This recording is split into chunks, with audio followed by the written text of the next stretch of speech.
All right, for those of you, just another reminder for those of you who have just joined, if you could kindly add your phone number or your email address and your name into the chat, that would be really appreciated. Hello? Hi there. Okay, it's like it's me. It's my. I saw like she want to put address her mail. Where you can put your address? This address. Where she can put that? Yeah, You can put it in the chat. there is a chat There is a section. chat button at the bottom. The bottom. Yes, there is a chat button. If you click on the chat button, you should be able to type your name followed by your email address or your phone number. Okay. But this, okay. My name is there. My wife's name is there, but I don't know because I saw the end, but I don't know. I just see the bottom youth now on track. Now you have to put. I say, okay. Okay, Alexander, all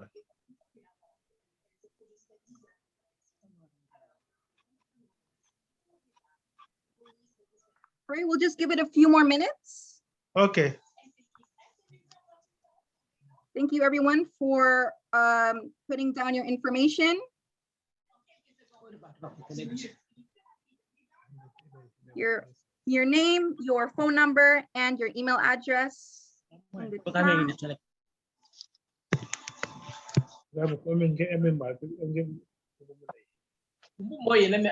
Email address.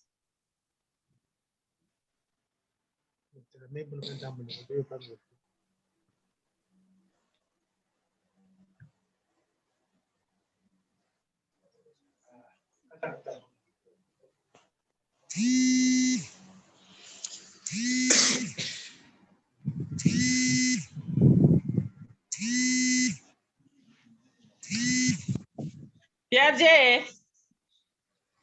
Yeah, did you do? I'm joining as Casey. We'll just give it about another minute. Joining the program, joining as Casey. Another minute.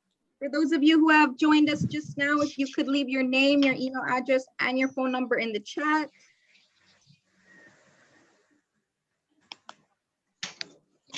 Sorry, it's Selena. My J'ai entendu faire le meeting. On nous demande de faire le email. Sorry, was someone speaking? Yeah, Donc, I was just. Je sais pas Selena, là où je peux mettre.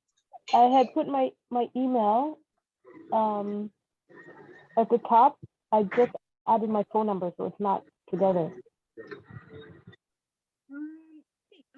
If I have you noted down, you could kindly just send it together again in the chat box. That would be great. That would be very helpful. Okay, I'll do that. Okay, thank you so much.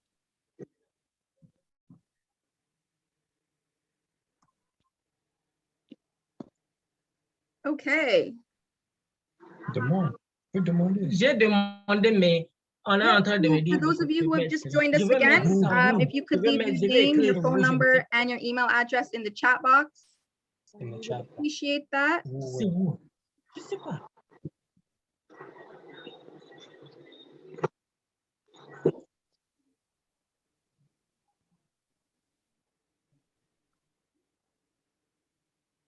All right, so I think it is now time for us to get started today.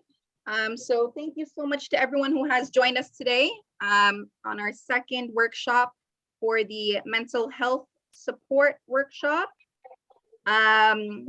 Before we begin, I would like to welcome back our very special guest, Dr. Andrew Blackwood. I hope you're in here.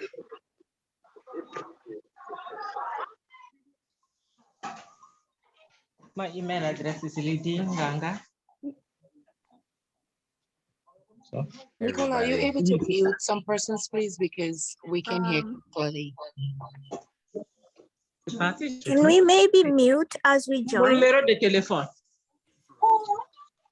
Could we kindly put ourselves on mute, please? Um, Liddy Gangna, are we able to put ourselves on mute? You can mute them as well. Mais je n'ai pas posté. You can mute everybody.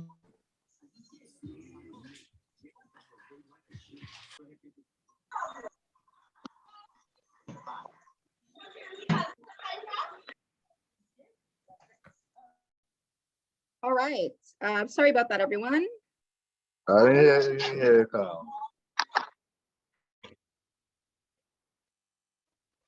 All right. So, I'm sorry, but I had to check in something from my phone there.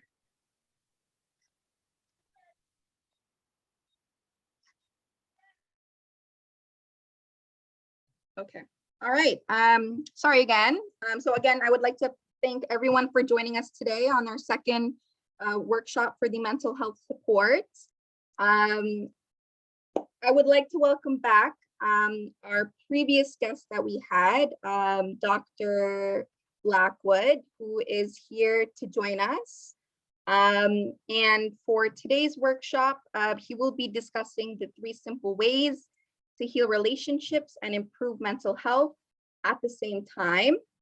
For more than 16 years, just a little brief overview about him. He has connected deeply with individuals, parents, and teens to support their growth through speaking, coaching, workshops on his book, The Art of a Genuine Apology, and media consulting on shows like the 100 Huntley Street and 700 Club Canada. So we are very, very honored to have him back today to present even more insightful knowledge and his experiences.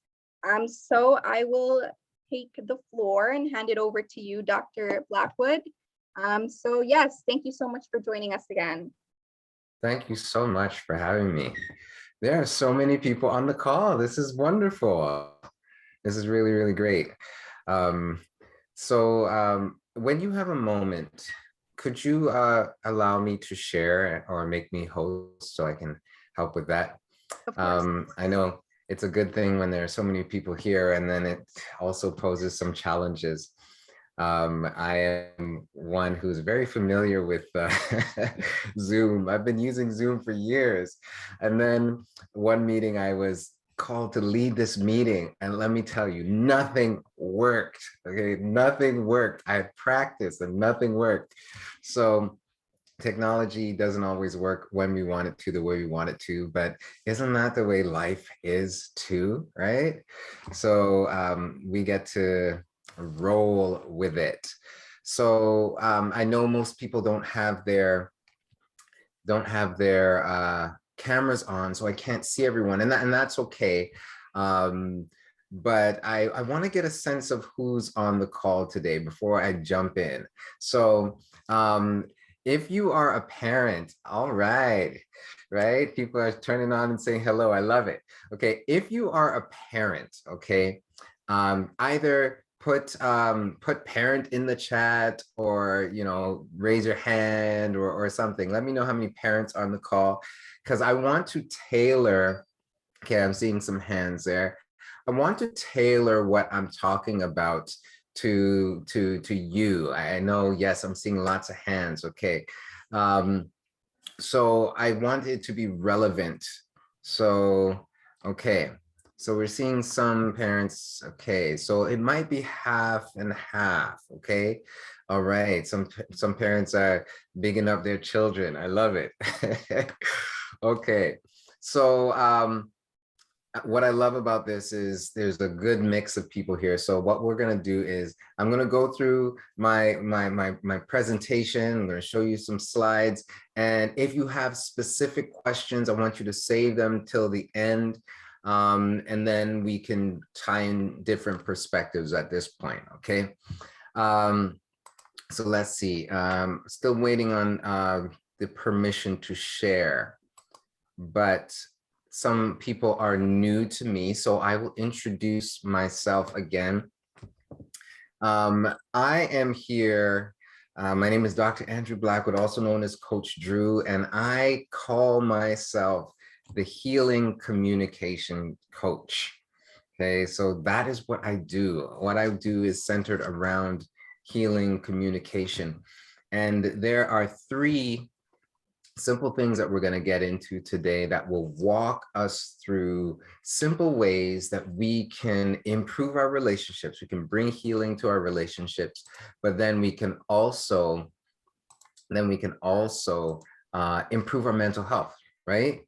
Because you don't need to have a doctorate, you don't need to be a mental health professional to understand that there is a connection between your health of the relationships and your own mental health, right? So if you have healthy relationships, that's going to help your own individual mental health. And if you have challenges with your mental health as an individual, it's going to bring challenges to your relationships as well. So there's a cyclical relationship. So when we deal with healthy and healing communication, it really helps both sides. Okay, it helps both sides. So I'm gonna see if I have permission to share. Yes, I do. Perfect. Okay. So I am going to share, and once I start sharing, I won't be able to see the chat anymore. So my wonderful hostess, if you could help out with the chat, if there's anything there, that would be great. All right. Let's get the show started from the beginning. Okay, so if you could lower your hands, those who've raised your hands, if you could lower them, that would be great. Okay, so I've already introduced myself. And, you know, just so I'm clear, I have a doctorate to ministry and marriage and family. I've been doing counseling for a number of years, and I recently transitioned out of my role as a psychotherapist. So now I am a coach. I am helping people in mostly similar ways that I have been doing before. But now I'm really honing in on helping people understand how they think, understand how their mind and their emotions and their spiritual lives work together. Okay, so that's a real passion of mine. When I started in the field, actually my first job in the field was as a detention custody worker. I don't know if any of you know what a detention custody worker is. It's basically a jail officer for youth. Okay, that was my first job. And let me tell you, I hated that job. Oh my word, I hated that job. It was like torture going in there every day to these brick walls, and they didn't have bars. They had these heavy metal doors. And you never really know what you're gonna get, because you know they would come in and they would come out. They would go into court and they would come back, and sometimes they wouldn't come back. And so there's all this inconsistency. I mean, kids from age like as young as 11 to 18, and they were there for various things, threatening bodily harm, some of them theft, some of them even murder and attempt murder. So there was a lot going on in that environment. And some people, they were fine with it. Some of the detention custody workers, they were cool. Some of them were hard, some of them, and then there was me. I'm like the really kind, caring, not that they weren't, but you know, my way is I'm a very personable, relational person. So and here one evening, there was this little boy who came in, and honestly, he looked like he was 8 years old. So he couldn't be that young. He was probably 11, but he was smaller than all the other kids. Okay, this little white boy, blonde hair, blue eyes. And most of the time he was in his room. Okay, and why was he in his room? Because he was a tyrant. Okay, he was a tyrant. He would smear like feces, poo on the wall in his room. Okay, so nobody wanted to get near this kid. Can you imagine why? I think on the inside, this kid was scared. Nobody could tell from his behavior, but his behavior always landed him in his room. And we worked all sorts of shifts. So one night I was on night shift, and this young man, this little boy, he knocks on the door and he calls me over, he says, "Mr. Blackwood." Mr. Blackwood, come here.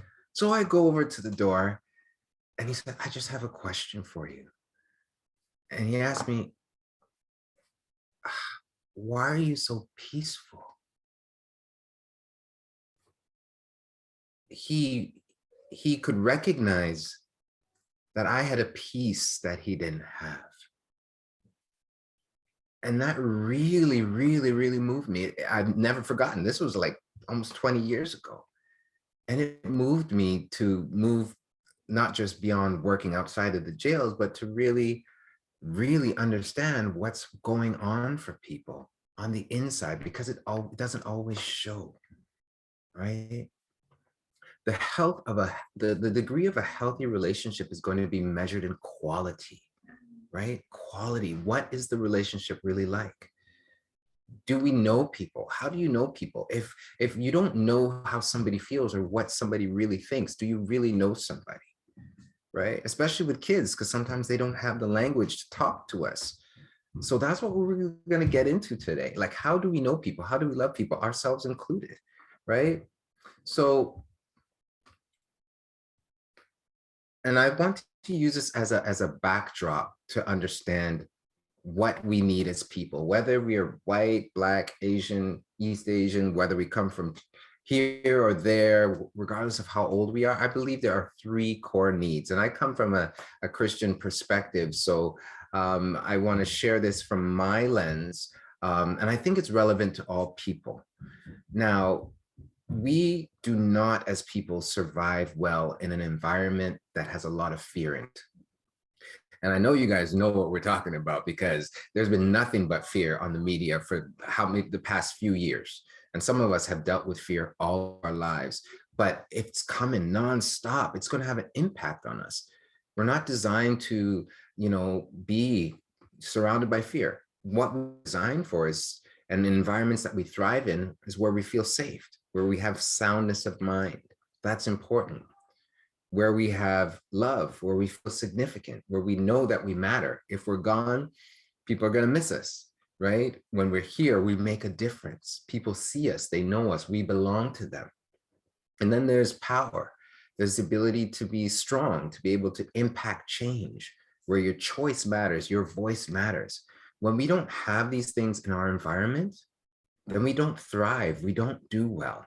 Emotionally, relationally, physically, spiritually, we don't do well. So our relationships, it's important that we have these elements built into them, right? Again, like I said, if we do well in our relationships, we're going to do much better in our with our mental health. Okay, so allow this to be a bit of a backdrop as we move forward in the presentation.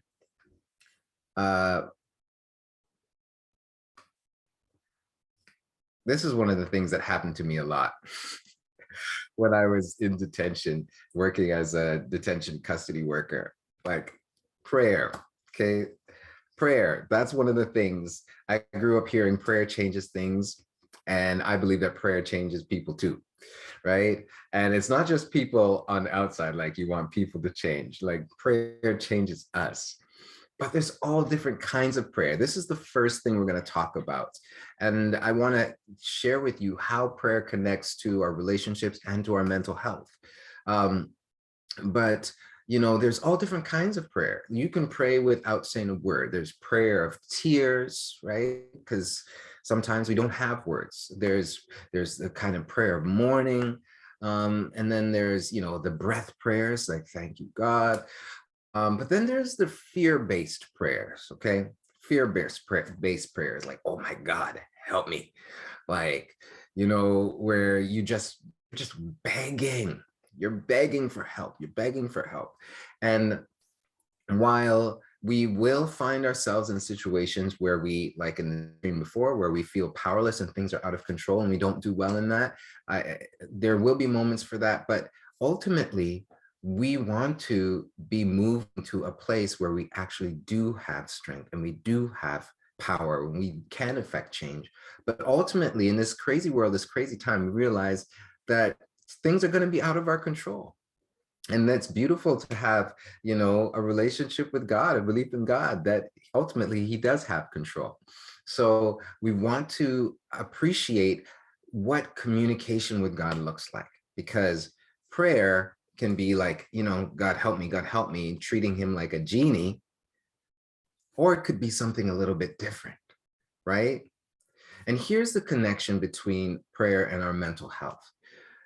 What's interesting is we can pray imagining the worst case scenarios. Because that's often what we have in our minds when we're praying. Like, I don't want this to happen. I don't want this to happen. I don't want this to happen. But we're actually praying from a place of worry. Okay. So a simple understanding of a definition of anxiety is a picture of the future that is negative or unpleasant.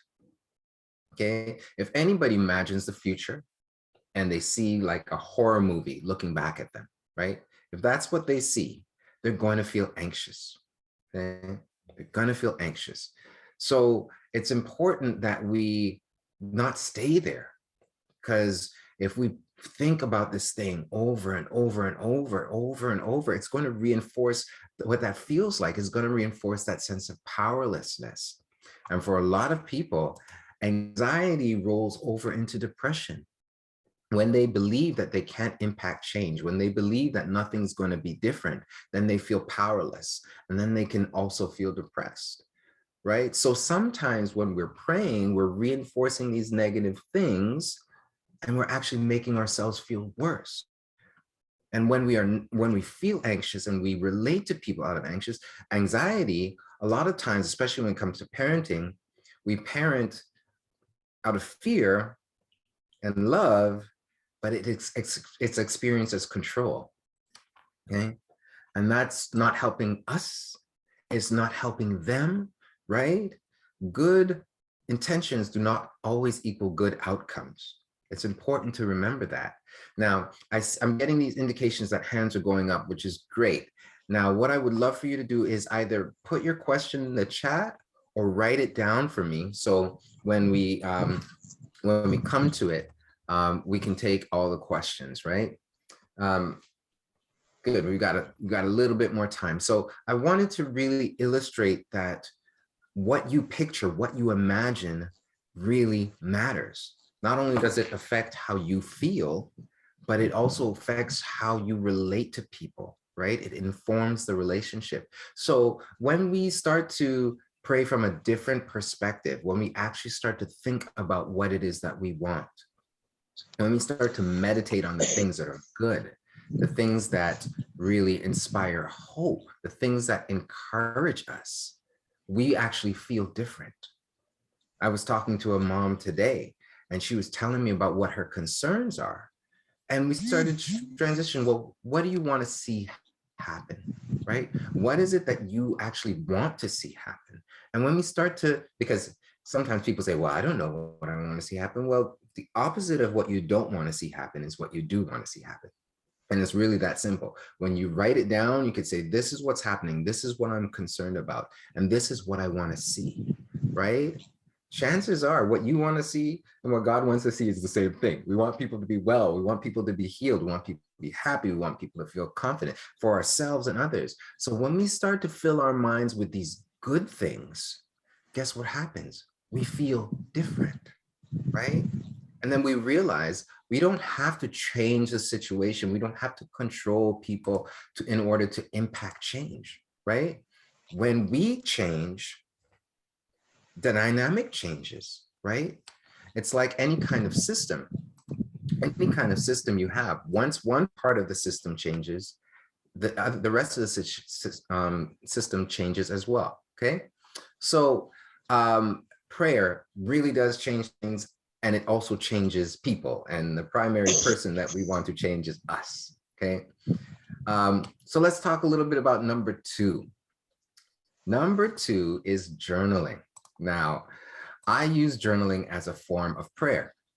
Okay, so my journal entries are directed to God, right? And I offer a webinar called Effective Journaling, and I won't get into a lot of that today. I also talk about it in my course with parents who are parenting children who are dealing with intense emotions, I usually start with the prayer. It's a 6-week course, and I start with prayer. And then when I talk about journaling in this webinar, it really is about understanding and managing your thoughts and emotions, because if we don't understand what's happening for us, it's going to be very difficult to appreciate what's happening for other people. And I'm not saying that we are exactly the same as other people. What I am saying is there are certain things about humanity, like I talked about core needs before, but there's also the relationship between emotions and thoughts. That's really important. Like in that last slide we looked at, I was illustrating that when we look forward, our perspective, our thoughts, that informs how we feel. Okay, so it's important to be able to articulate that for yourself and to be able to understand that and navigate that, because how you navigate your internal world is how you will navigate your external world, right? It really matters. It really makes a difference. So one of the things that I talk about in my journaling is if you want to feel better, you get to think better, because they're connected. Right? You might be able to do certain things and change your mood, but those thoughts are going to come back, right? So if we never really understand how to change our thinking, we're not going to have much success with changing how we feel, right? And there's a difference between the two. There's a big difference between the two. I don't want to step out of the presentation to share a link with you, but if you're interested in journaling, I would love to give you a gift to take that webinar so you can watch it, you can understand it, and it will help you create your own plan so that you can journal. And just a reminder to everybody, if you could make sure that you're muted, that would be helpful for me. I can get easily distracted. So yes, journaling is important. Now, it's a lot of people don't realize the difference between their emotions and their thoughts, and it's important to tease them apart. Perception is powerful, okay? Perception is powerful. Now, I am a parent. I have 2 little girls. Let's see. I think that's yes. I want to introduce you to my wonderful family. Okay, this is my wonderful family. That's my beautiful wife, my beautiful, intelligent wife, and we have beautiful, intelligent daughters. The one in the middle, that's Anya, she's 8, and then Aileen is the youngest, she is 5. And perception is powerful, okay? It's really important. A lot of the times when we have conflict, because we have conflict. As much as my family is wonderful, we are not perfect. Nobody is perfect. So it's important to appreciate perspective, okay? Perspective, perspective, perspective. Last night, after a long day, I was tired, okay? I don't know about you, but if you're tired and you're stressed, you parent a little bit differently than when you're not. So last night, they got a different dad. The dad that I was last night was very firm. I can't even get a smile off face. Very firm. There was no laughing, no playing at the dinner table. And they had a long day too. So they were doing this, but I don't want this, and I don't want to eat this, I don't want to eat that. And I just wasn't having it. Just was not having it. So I was very firm, very clear. If you're hungry, you will eat what's on the plate, whether you like how it tastes or not. It's healthy, and that's why we give it to you, and you can eat it. And when you're done, which you will be done at a certain time, you will go upstairs, brush your teeth, put on your head tie, and get ready for bed. And that's what was happening. And let me tell you, they were not happy. They were not happy with me. There were tears, right? There was, you're so mean. There was, I don't like my life. You know, this is just bad luck. It's been a horrible day. And all the stuff and all the stuff. And normally I'd be like, okay, well, you know, what else can we do? But it just was not happening yesterday. So I want to know, how many people think that I was mean? And more importantly, how many people think that I should apologize to my children? Okay, if you think I should apologize to my children, like, give me a thumbs up. right? Or put something in the chat. I'm very, very curious. Should I apologize? Was there anything worthy of me apologizing for? Any takers? Okay, I got one yes. Somebody says yes, I should apologize. Any other takers? Yes, no, no, I got one no. Okay, got one no. Yes, you should have let them know dad is tired. No, no, no, I got 3 no's. Yes, okay, got yes, I got no, no, no, right? No, another no. Okay, so they're probably going to keep rolling in. Some people say no, some people say yes, right? Now, you know, the reality is apologies are important. They are important. Okay, apologies are important. This is the third thing we're going to talk about, and we're just going to spend a little bit of time, a chunk of time here, because I believe it is that important. I wrote a book about it. It's that important, okay? And if Doreen is on the call, I still didn't get your information from the last presentation. I'm ordering some books, so I will send you one as I promised. So let me know, okay? Get me your information. Why do we apologize, okay? Addressing emotional injury is essential if we want to have healthy, healed, and healing relationships. Now, a lot of people overlook what I call emotional injury. Okay, emotional injury. Here's the interesting thing. If I were to try to describe it, you see there's this continuum thing, this bar on the bottom, slight disappointment to abuse, right? There's a whole range of things that can qualify as emotional injury. Now, a lot of times we treat emotions like a scrape on the knee, right? If you scrape your knee, like it's insignificant, don't worry about it, move on, right? But emotional injury, it's important to consider because a full range of unpleasant emotional experiences, from being snubbed, right, to, you know, somebody saying something that's not nice, to emotional, physical, psychological, cultural, spiritual abuse. There's a whole range, and it's important for us to be aware of it. Why? Every emotional injury impacts us experientially, okay? Everyone impacts us experientially. So if your phone isn't, if your device isn't muted, I would ask you to do that. And here's why it's important. Then I'll come back to whether or not I should apologize. When I was young, in my early teens, I ended up in the hospital and had to get a procedure done on my knee. And let me tell you, I don't even know what happened, but somehow my knee got infected. It got infected. And I mean, it swole to like 3 times the size. And I won't tell you, I won't even tell you all the stuff that came pouring out when they did the surgery. Okay. It started with something small. And because it wasn't addressed, it got bigger and bigger and bigger and bigger. A lot of the times, the mental health crises that we see, it's something that started really small and it wasn't addressed. Somebody breaks a bone, you know, you take them to the hospital. If somebody gets hurt, sometimes we don't see it. We don't pay attention to it. But the hurt after hurt after hurt after hurt, it turns into a way of seeing the world, seeing ourselves in the world. Okay, so in this, like I said, every emotional injury impacts us experientially. What do I mean by experientially? A lot of the work that I do with people has to do with their sense of self, how they see themselves, their identity. What does it mean to be me? Okay.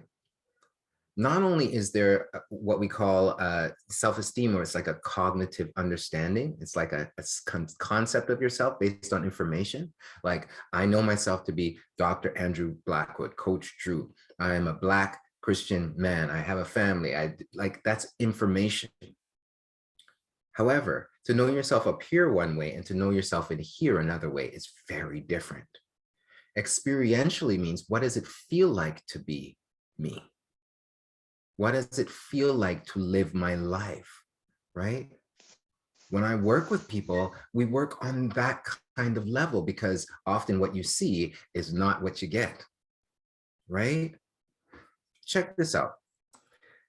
Given the right frequency, duration, and intensity of emotional hurt or trauma, it registers in our minds, it fuels our emotions, and that comes out through our bodies, right? Literally, it is how we know ourselves.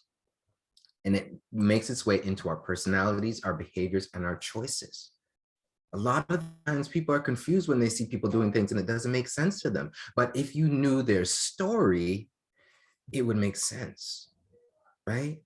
Day after day, we see people committing suicide and ending their lives. And people, for the most part, are shocked. They had no idea, because what you see isn't always what you get. So that's why dealing with things like what I was talking about, journaling, right? And what we're talking about, addressing emotional injury, it actually really matters and it makes a difference, right? So we talked about trauma the last time, and I know we have more people on the call today, so I'll touch on that briefly. When we experience emotional injury, especially over time, over and over and over, there are disruptions in the normal progression of growth and development for us, right?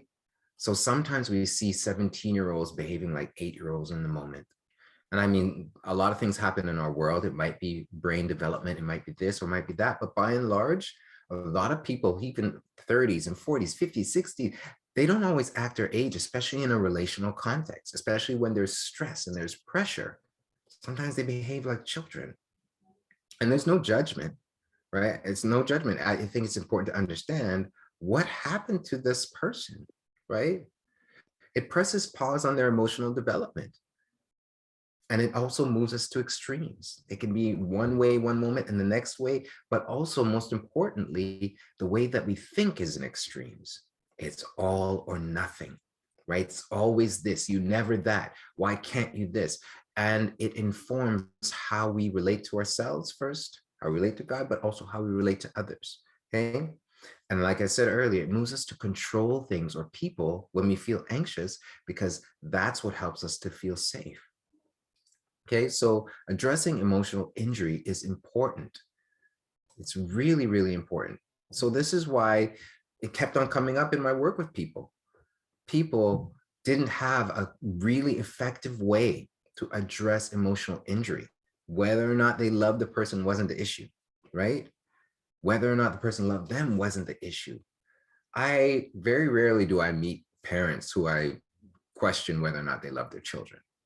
But I don't have to question whether or not there's going to be hurt in a relationship, because anytime you have an imperfect person in a relationship, because there's two imperfect people in every relationship, there's going to be hurt, but people are not prepared to address it. So by the end of our time today, you might not be an expert, but you're at least going to understand it.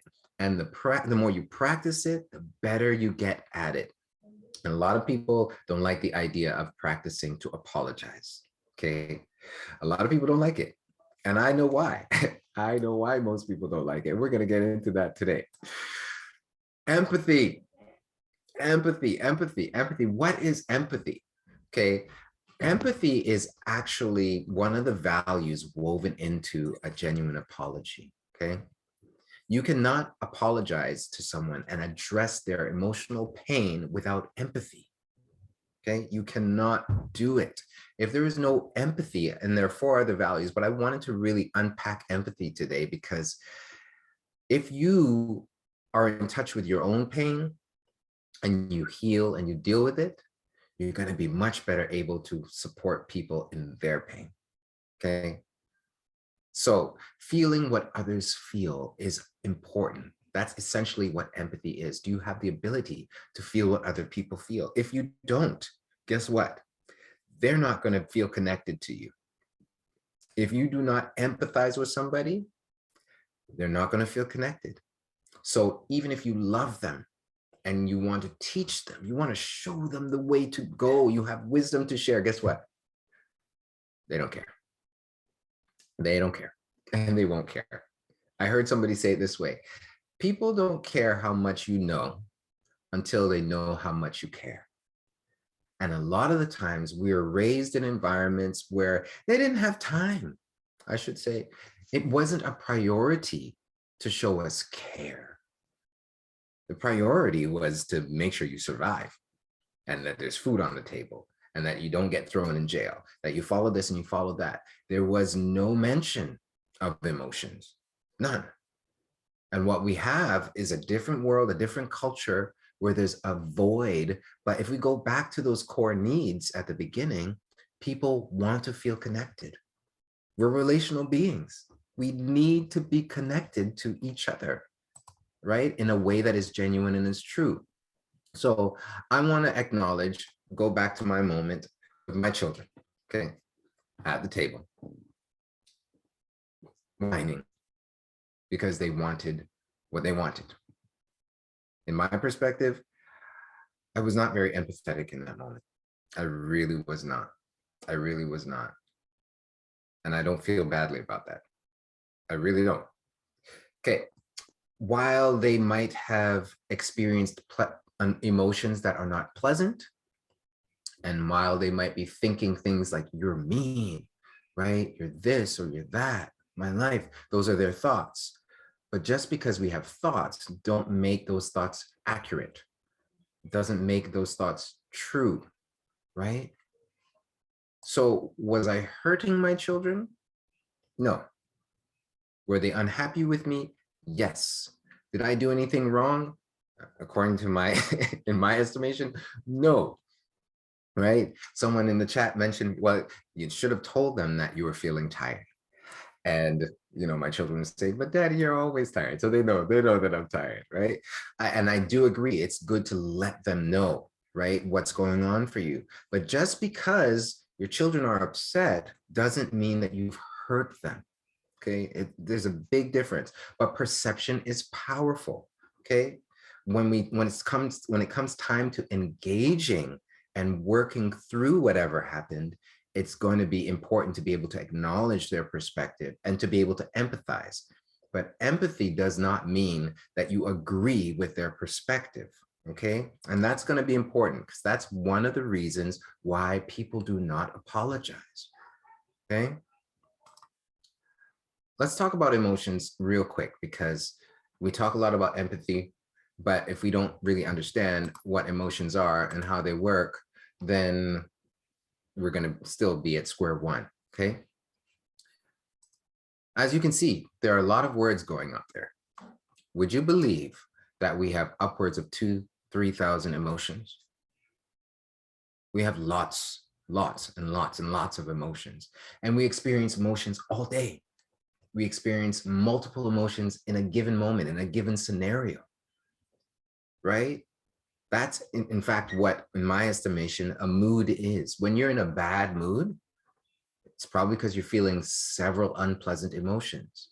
But if we don't stop and unpack those emotions, we don't realize each emotion is connected to a different situation and several thoughts. So it's just a cloud of stuff. If we don't deal with this stuff, then we live under this cloud and we live with people, right? And we're not really connecting. Okay, it's important to be able to tease them apart because emotions are not thoughts. Thoughts fuel emotions. In our society, we speak with our emotions. We don't really speak about them. We don't label them. And that's problematic. So when my children say, Daddy, I feel like you're being unfair, that's actually not a feeling. That's not a feeling. When my child says, I feel like my life is just, it's just meaningless. That's not a feeling either. And what do we do when people say things like, I feel like, right? They really haven't told us how they feel. And you cannot argue with an emotion. You cannot argue and reason with a person who's speaking from a place of emotion without accuracy. The truth is, they're saying, well, I believe that you're being unfair.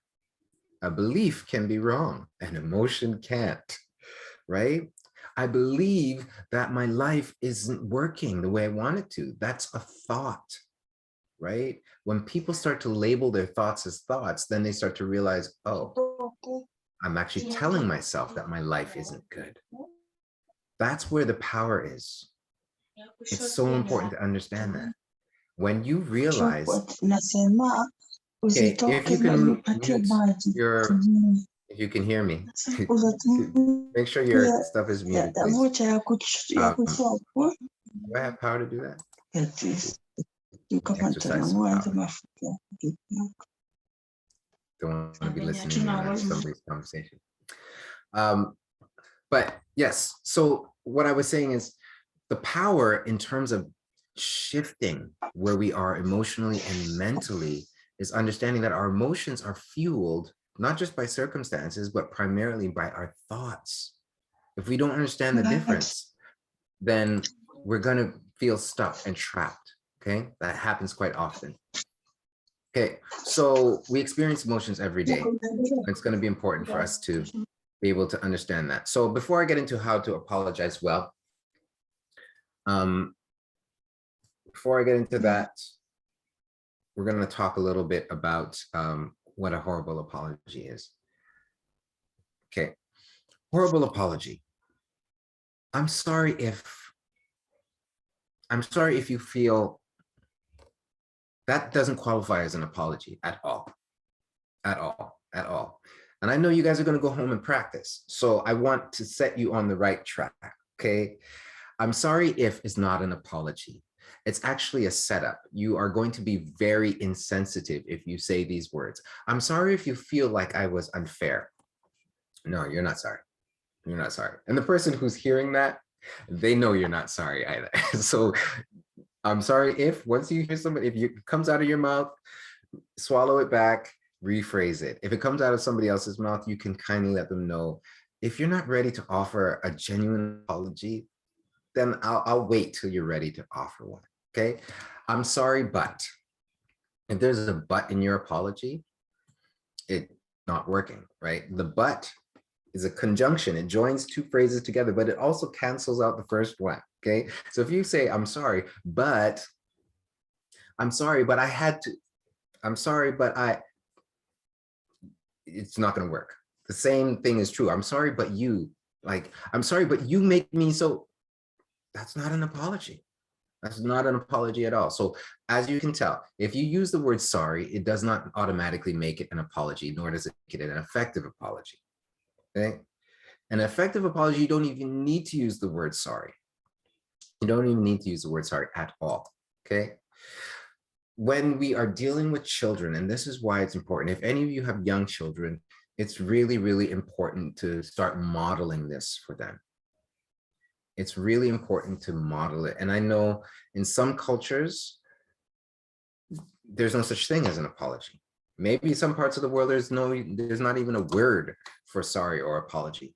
But I think in our world, in our dynamic, and especially as we talk about mental health and wellness and healthy relationships with imperfect people, it's important to address emotional pain. And it's important to get good at it, right? Because you will need it at some point, right?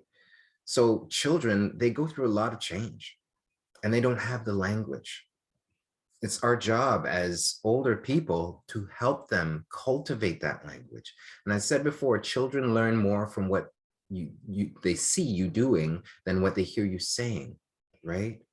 So if you apologize and it's not really an apology, can you imagine how they interpret that? They're going to think apologies don't matter. It doesn't make a difference. You're just going to do what you want anyway. So there's no point, right?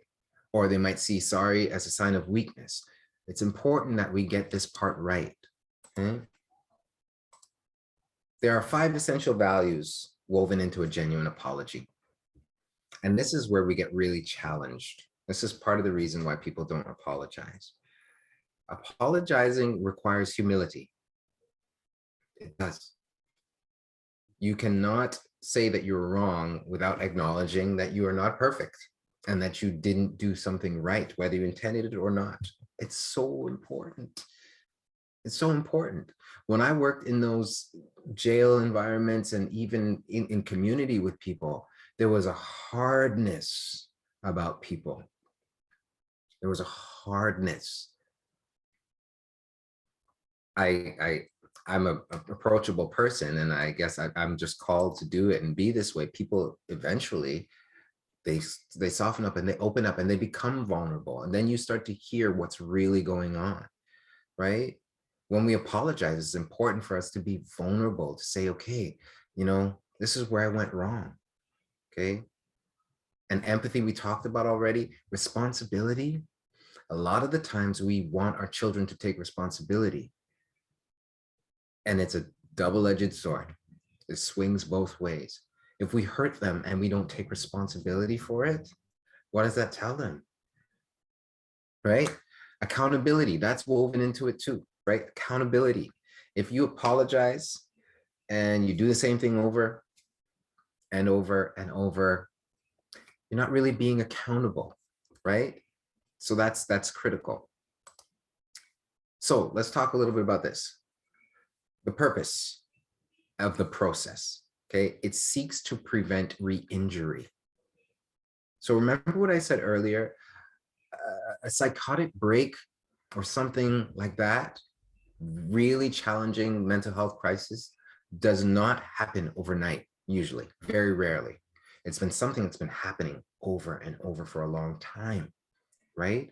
When we apologize and we do it well and we go through the process, we prevent re-injury, whether it's us injuring them injuring themselves and being under relationships. We have the ability to impact change.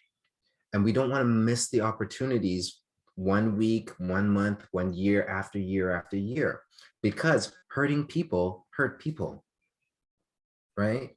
If we're hurting our children, whether we intend to or not, it's because I believe we have some unaddressed hurts. And it's important for us to look at our stuff, right?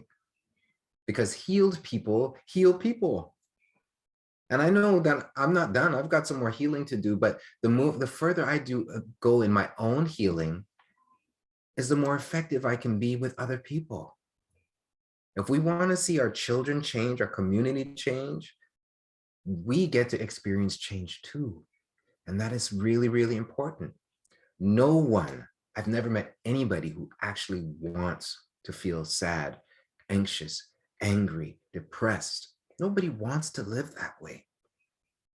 So it's important for us to be able to really appreciate that and understand that. So I'm going to break this down real quick, okay? We already talked about the 5 values. Let's talk about the 4 steps. If you want to offer a really good apology, use the LIVE formula, okay? Because a good apology is going to live on long after it's been offered, okay?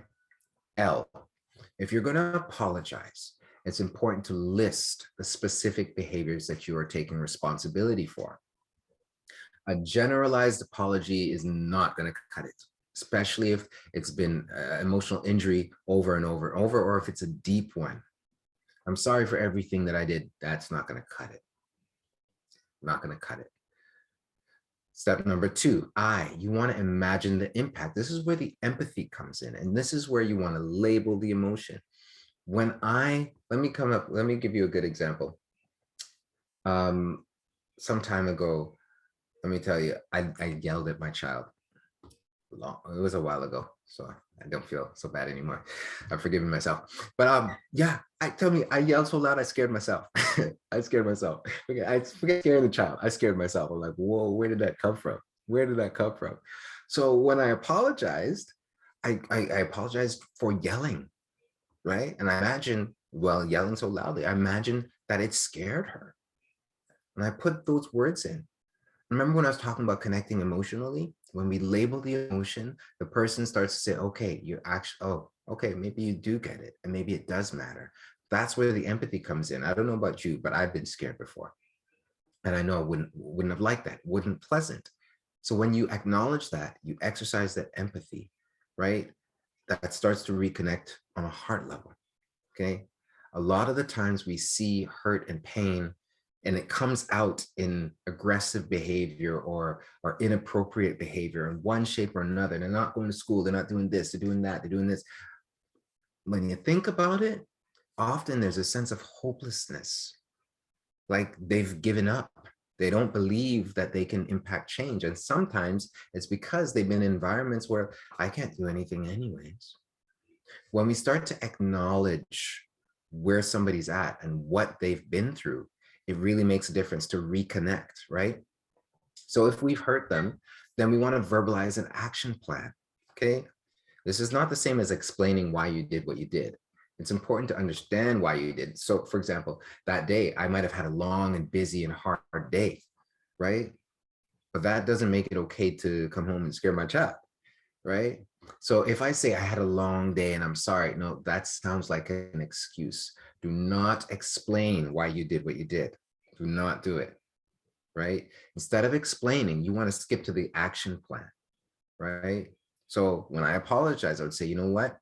In the future, if I'm feeling this way, if I've had a day like this, what I'm going to do when I'm upset is I'm going to let you know that I'm feeling upset. I'm going to breathe, or I'm going to ask you to give the conversation a rest for a moment until I can approach you calmly. That's my plan. That's my action plan. What that does is it starts to rebuild and restore credibility. And then you go to the E, extend an invitation. Did I miss anything? How are you thinking and feeling about my apology? Because it's important. I want to make sure I address this well, okay? I took the time to really think about these things because I saw people were missing these opportunities on a daily basis. On a daily basis. And the truth is, not every hurt is going to be, you know, require all these steps. There are degrees to hurt, right? But if you are finding that there's significant hurt, or if somebody's trying to convey something to you, it's important to really appreciate where they're at and remember how to walk through this process. Okay, so now's the time for questions, okay? I'm gonna stop the presentation. And I know I said I was going to share a link, so let me do that now. Okay, open my screen here. Sorry, I don't want to interrupt, but that slide that you showed the different links, or are you going to put that back? That was kind of quick. Oh, yes, certainly. You know what? Let me put a couple things in the chat. So that's my contact info. So this is a link, and you're welcome to click on the link, and I imagine we'll open another window for you so that you can come back to it. info@coachdrew.ca is my email. Okay. And then my website is www.coachdrew.ca. And then my handle on all of my social media is Coach Drew Can. Okay. So yeah, I've appreciated you staying with us. Yes, with the conversation. I know I went through a lot, so this would be a really good time to get clarity on anything that I said earlier, or if you have questions that I didn't address. So by all means, feel free. Let's rely on the chat because there are so many people on the call. I will scroll through and see if I see hands up, but just in case I miss you, yes, I am on LinkedIn, so you can find me there as well. Coach Drew Can or Andrew Blackwood. All right. So I'm going to scroll through, and if I see hands, then I will ask.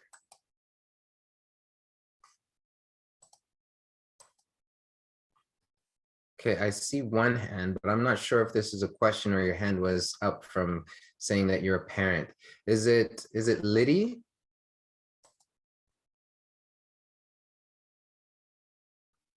Okay, doesn't look like there's a question there.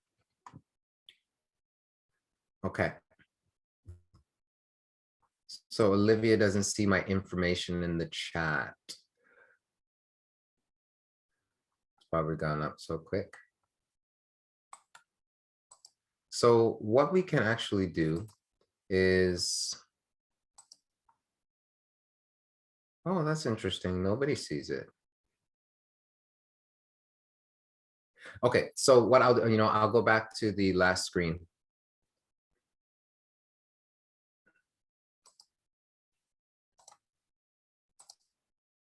All right. I'll give everybody a few moments.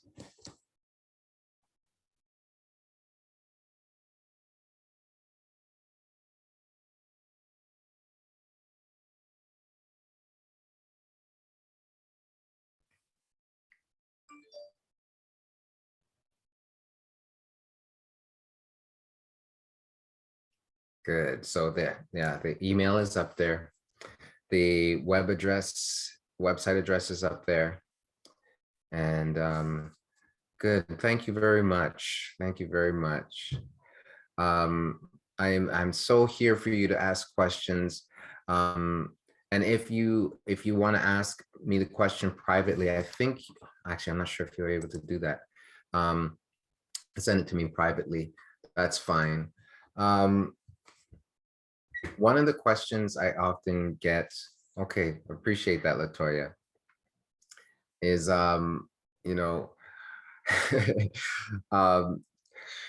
what about me? What about me? Like, how do I get someone to apologize to me? Anybody want to know, like, how do you get somebody to apologize to you? Okay, so let's talk about that. I'm getting so much love in the chat. I really appreciate it. Yes. Okay. So how do you get somebody to apologize to you? Well, if you've actually tried, you owe me an apology. That doesn't work, right? It just doesn't work. When you tell people that they have to apologize, it's not going to work. So there are a number of strategies, but one that I find makes a lot of sense, and I believe it really, really works. Yes, I'll come back to the progressive apology in husband-wife relationships. So tapping into empathy, okay? Tapping into empathy is really, really important. So without demanding an apology, getting clarity or sharing, finding out if the person is aware of how their actions impacted you. That's really, really important, right? So when you can, because you know the steps, right? You know the steps, list the behavior, you imagine the impact. They might not be aware of the impact, and they might not be prepared at that point to acknowledge the impact. But anyways, either way, it's important and very valuable to say, you know what, when you said this or when you did this, I'm not sure if you're aware, but it impacted me this way. And I just wanted you to know that that's how I perceived it. That's how I experienced it, right? And it can be insightful to people, but if they're not prepared to be vulnerable, right? If they have their guard up so much that they are not prepared to be humble enough to acknowledge that, it's important for you to be aware that that's not on you. That has to do with them and their readiness to go there, right? It's so important. People, and I saw somebody on social media say, this way, if people tell you who they are, then it's important to listen to them, right? But I also believe it's important to appreciate where people are, okay? Because we're not all our best selves all the time, right? We don't want to make excuses for people, but we do want to understand where people are. We can't do the work for them, but we can appreciate where they're at, which is why in the book, I talk a little bit about the difference between forgiveness and reconciliation. And this will tie into husband and wife relationships, because a lot of the times we think that the challenges that we're experiencing are just about the relationship. But remember, earlier in the presentation, we talked about trauma and the impact of trauma over and over and over. If somebody's lived 30, 40 years of their life, even 20 years of their life before they met you, chances are what you're experiencing now on some level was happening before in other relationships. So although it's impossible not to take it personally because it is happening to you, it's important not to personalize it. It is not happening because of you. There's a big difference. So reconciliation, the heart of reconciliation is really about how are we going to move forward? How are we going to move forward together? If you do not have a clear vision, going back to vision at the top of the session, if you don't have agreement about how you're going to move forward and what's going to be different, then you're not going to be able to move forward together. It's just the reality. You can stay in a relationship, but if you haven't really reconciled, then you're not going to really be together. There's no agreement, right? People will tell you, their actions will tell you if they are ready for reconciliation. There's a difference. Forgiveness is just, you don't need two people for forgiveness. It's nice, but you don't need it. Forgiveness is really for you, and it's about you. It's saying, you know what, I appreciate what happened, I understand, and I'm going to move forward, and I'm still going to have a wonderful life, whether or not you change, whether or not you acknowledge. It would be nice, but I don't need that, right? Okay, I could go on forever, but let's get to some more of these questions. There's a comment here.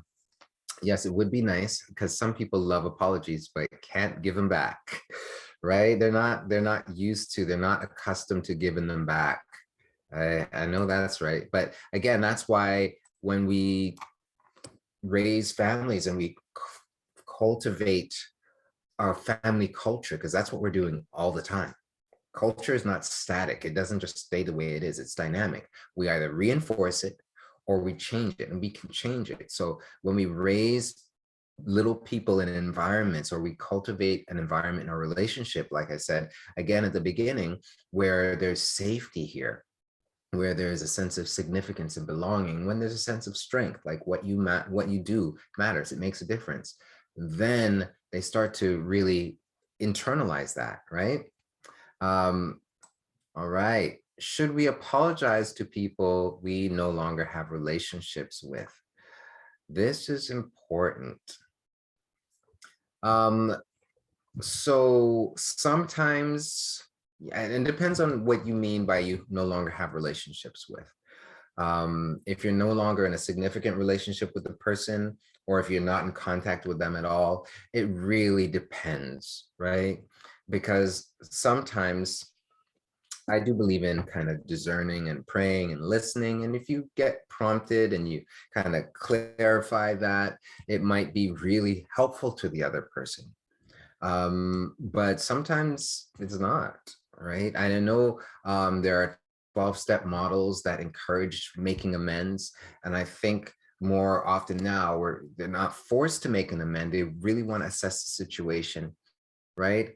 So when you read the Art of a Genuine Apology, you will understand that there's a difference between sincerity and really focused intentions.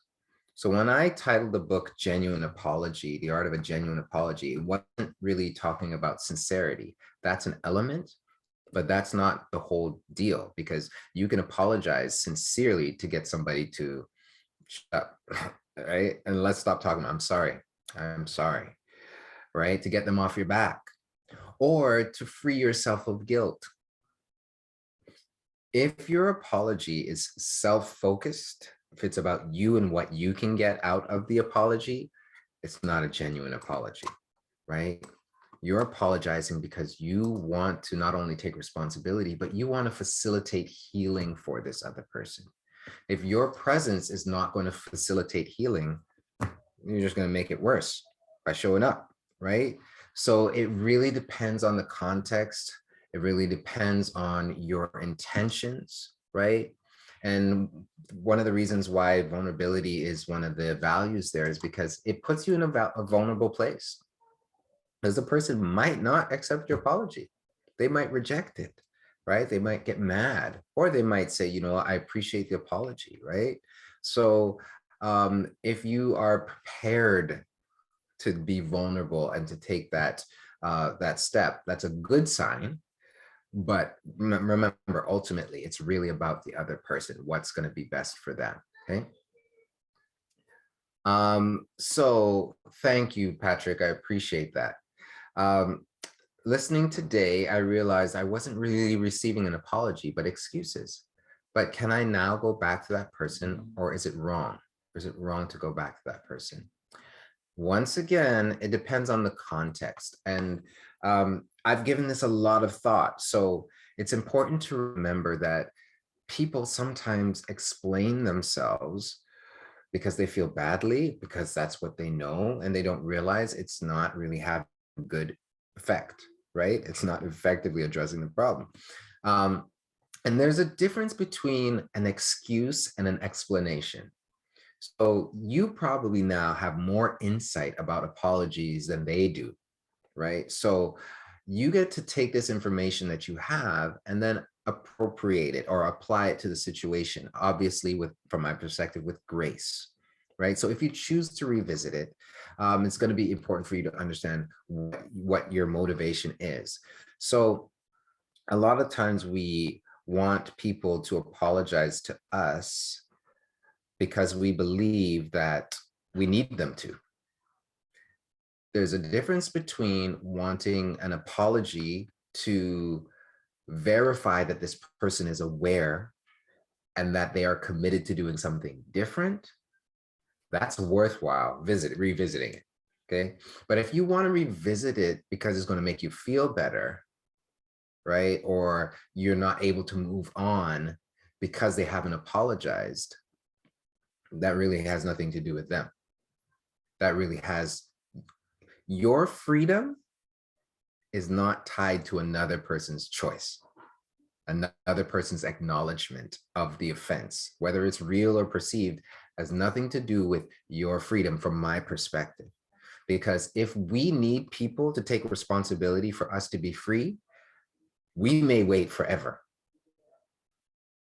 We do not need to wait for people to take responsibility for us to be free, for us to be the best versions of ourselves, right? That's forgiveness. And maybe we can unpack forgiveness in another session, but there's a parallel process between forgiveness and grieving, okay?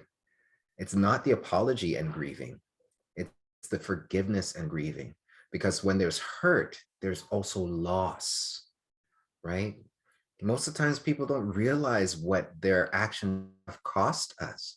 It's for us to realize this is how it impacted me, right? When you go to the doctor can't do nothing for you unless you say this is where it hurts, right?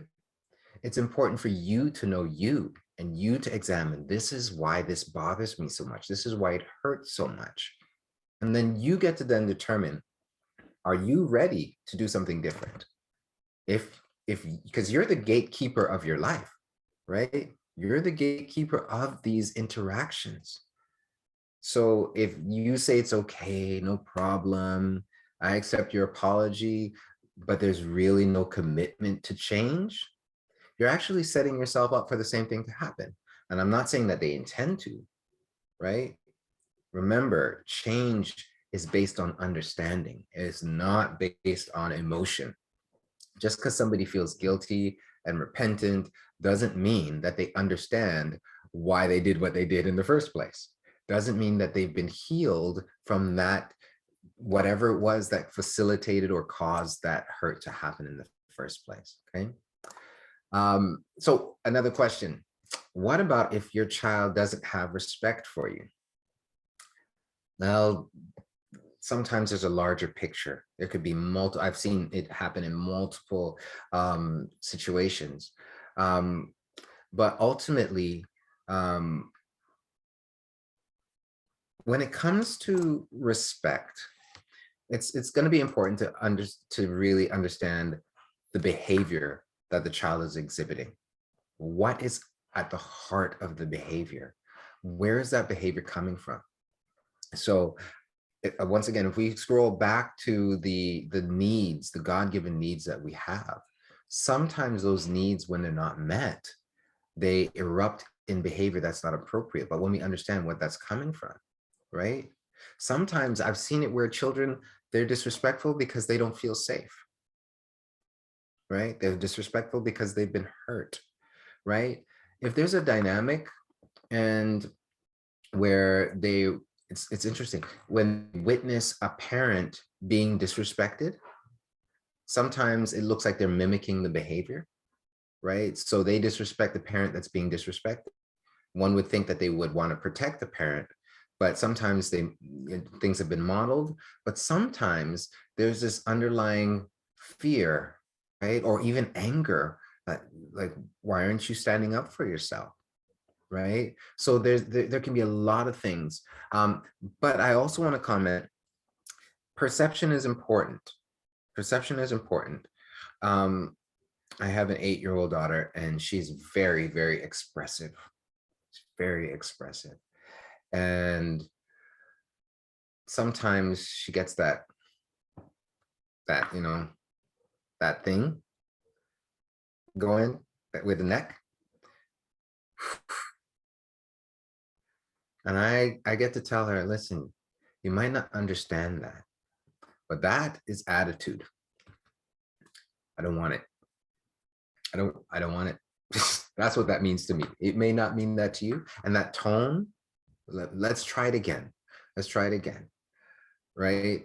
And I give her the opportunity to try it again, because on some level, she might not know. She might not, she feels what she feels, right? But then it's important to be clear. I perceive that as disrespect. Okay. This is how I talk to you. This is what I do with you. And I want the same in return. Right. So it's important to be clear. It's also important to understand where they're coming from and what they're going through.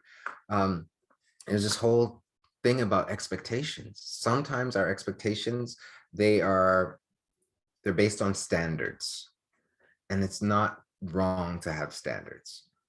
The challenge with standards and rules are sometimes that they don't apply fairly or appropriately to the person in question. We have a standard, and then we try to enforce the standard. I'll never forget, before we moved out here to St. Catharines, we lived in Brampton, and I walked into the room and I was so disappointed and frustrated. I'm like, listen, stop jumping on the bed. You're 3. I was coming out of my mouth. I'm like, the child is 3 years old. I expect her to not jump on the bed. That's what 3-year-olds do, right? I expect her to do everything I ask. 3-year-olds don't do everything you ask.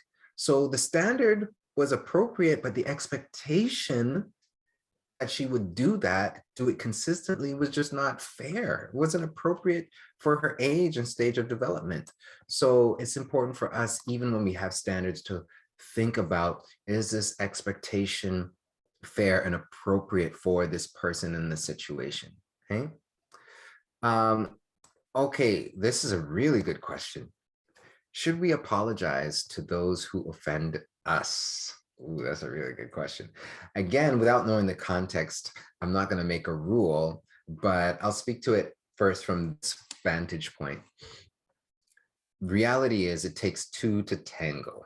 And if you've been in a relationship for a long period of time, chances are you hurt the person too, if not in that very same interaction, right? So sometimes we play the who's going to apologize first game, and we don't play to win. Okay, we play to win in one sense. We want to win in sense of right or wrong.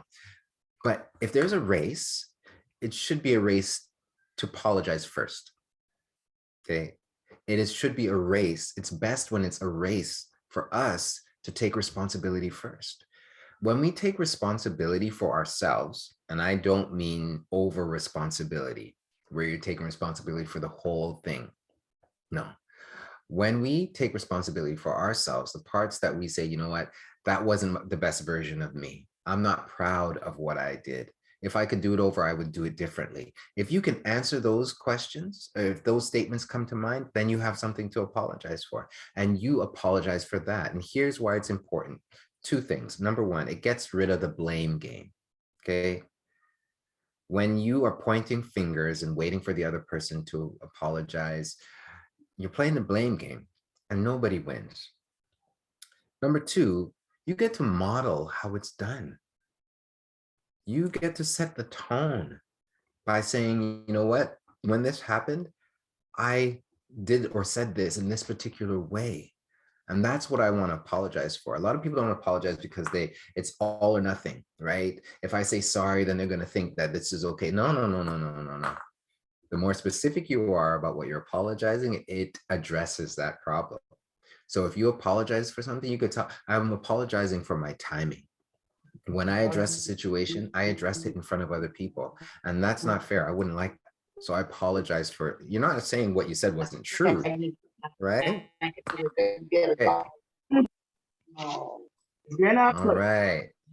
Somebody sharing a conversation with us. All right. All right. So yeah, so I would say it depends on the situation, okay? Because if it's a context of a relationship where there's safety in it and you want it to continue and there's a degree of health in it, yes, yes, yes, yes, model, okay? And then you double back, not in the same conversation, by the way. Do not try to swap apologies in the same conversation. It doesn't work. If it happens organically, great. If it doesn't, do not try, okay? Do not try. You offer your apology, let it take for a day or two, and then revisit the situation and say, you know what, when this happened, I'm not sure if you knew, but this is, you know, how it left me feeling, right? Okay, so what to do with a person that apologized but keeps coming back, like suggesting I was wrong? I interpret it like it was not genuine. It is tiring, even disgusting. Ah. Oh, so I mean, maybe I answered it in that last pass or the last address, but the truth is, nobody's perfect. So you might be wrong about something in some way, shape, or form. And you could ask, really, okay, so what do you believe that I'm responsible for? Right? And be open to saying, you know what, maybe I am responsible, right? You might not be ready to apologize. You might not feel guilty, but that doesn't mean that you're not wrong about something. So that humility piece is important. But if you're still hurting from what happened before, it just might be a matter of timing. And you might be able to say, you know what, maybe I was wrong, and, you know, give me some time to think about it. I'm still in my stuff, right? And then you may come back around to it. At the very least, you can come back and address it. And if you don't think you were wrong, you can be clear about that too, right? All right, we got some more messages. Just being aware of the time. It's 6:59. So if there are more questions that I didn't get to today, maybe we can address them. Maybe I'll make a post about it, or we'll address it next time around. So last question. What is the way out of a toxic relationship for 2 years now, even when you know you are not at fault and you still have apologized to the person for us to move past the past and move forward, but he's still holding on to the past and is resentful and angry? Please, what can I do? It's affecting me and everyone around him. Yeah, it sounds like, you know, there's a lot there to unpack. It really all depends. So one of the things that I've witnessed, okay, I guess different people mean different things when they label a relationship toxic. Okay, so in this example, you say you know you're not at fault. So sometimes if we know that we're not at fault, and there's a difference between saying, I didn't do anything wrong when you have, but like this situation is just like, no, like that was not me. I did not do that. Like that was somebody else. That's different. If you're not responsible for something and you apologize, it actually makes things worse because you're taking responsibility, right? An apology is you taking responsibility. So it's encouraging them to hold you responsible, right? So sometimes we say I'm sorry so that we can move past it. But again, like I said earlier, that's really not a genuine apology. It's a sincere attempt to move past it, but it's not very effective. So there may be other things that are happening for the person that's contributing to what's going on for them. So we cannot control what other people do. We can impact change in our environment, right? So it will be important to think about what your options are and how you can impact change. And that sometimes means keeping yourself safe. That sometimes means inviting in a third party, sharing a book or reading a book. Like there's so many things that we can do. So it would be helpful for me to know more about the context. So you're absolutely welcome. I'm gonna send one more link actually to you all, just in case you want to connect with me in between now and when we meet next. This link will allow you to schedule a consultation with me, a 30-minute consultation that is free, so that you can share with me what's going on for you and we can consider next steps, whether that's working with me directly or other resources. I definitely want to encourage you to make use of this. So I'm going to find this link right here. Okay.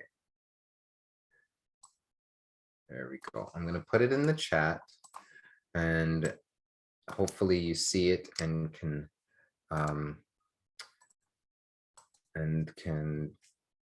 access it. Okay. Thank you. I really appreciate all the encouraging words. And I know it's a little bit after 7, so people are ready to resume and re-engage with other commitments. So I appreciate your participation and your encouraging words. So by all means, feel free to connect with me. And we've got another one scheduled in 2 weeks. So if you have things that you want me to address, by all means, just shoot me an email or you can find me on social media. And I look forward to being of support, right? You're so welcome. You're so welcome. Yes, thank you, Dr. Blackwood, again for being here with us today. It's really great. Like your sessions are so informative and it's so like engaging that it's like everyone here is engaged, and I appreciate everyone here today. I just wanted to comment again before everyone leaves. For the first 50 people that were able to join in first, you will be contacted in terms of being able to receive the $30 Walmart gift card. So thank you so much for those who have logged in right away. And again, to Dr. Blackwood, thank you so much. It's such an honor for you to be here, to giving us your time as well to present such a great and empowering presentation. And we cannot wait to see you again in the next 2 weeks. I believe it's March 23rd, again at 5:30 p.m. to 7. And we will be sending out some more information, and look out on our social media as well. And thank you again. And I hope everyone has a great evening. So thank you so much. I'll just like to add something. So this is a part of our Empower Children for Greater Tomorrow program. And this is just one workshop that we have. So we do have other things, other programs and services involved. So our biggest one is our after school program. So if anyone has children ages 5 to 13 that need homework support, we try to focus and have a holistic approach on behavior as well. So if anyone's interested, our location is 2300 Shepherd Avenue West in North York, or feel free to contact us at our office location. Our phone number is 647-427-4898, or we do have an email as well. If you just Google our website, we have all the information there as well. So yeah, just keep that in mind. Thank you so much again, Dr. Blackwood. My pleasure. Thanks for having me. Thank you. Take care. Okay, thank you. Bye-bye. Bye.